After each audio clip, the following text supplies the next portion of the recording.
Depression اور حقیقی مسلمان۔ افسوس ہے کہ ہمارے معاشرے میں ڈپریشن کا مرض بہت عام ہوتا جا رہا ہے۔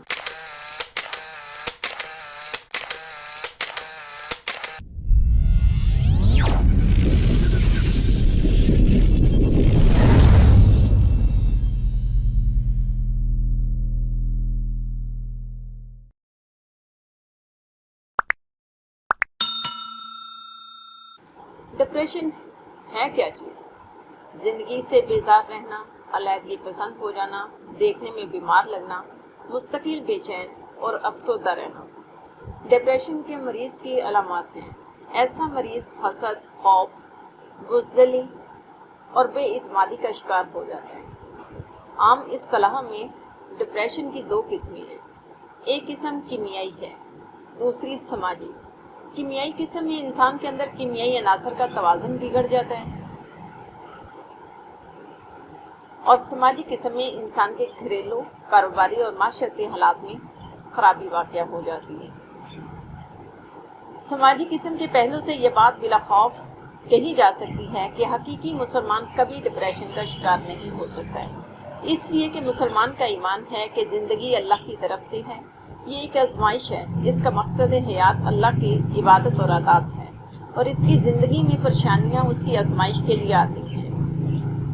فرمان خداوندی ہے،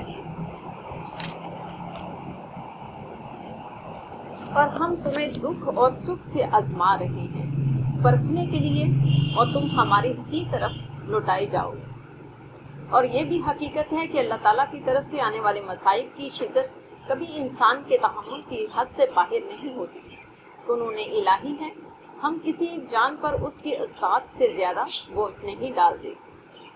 چنانچہ مسلمان مصائب کو زندگی کا لازمی حصہ سمجھتا ہے، اور مصائب سے گھبرا کر زندگی سے بیزار ہونے کی بجائے ان سے نجات پانے کے لیے پوری اور مسلسل کوشش کرتا ہے۔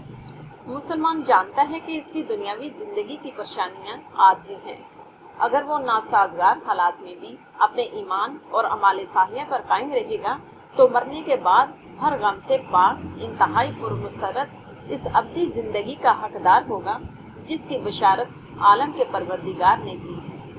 بے شک ہم تمہارا امتحان کریں گے، کسی قدر خوف، بھوک اور مالوں اور جانوں اور پھلوں کی کمی سے، اور ان ثابت قدموں کو خوشخبری سنا دو جن کا حال یہ ہے کہ ان کو کوئی مصیبت پہنچتی ہے تو وہ کہتے ہیں کہ بے شک ہم اللہ ہی کے لیے ہیں اور ہم اسی کی طرف لوٹنے والے ہیں۔ یہی لوگ ہیں جن پر ان کے رب کی عنایتیں ہیں اور رحمت، اور یہی لوگ راہیاب ہونے والے ہیں۔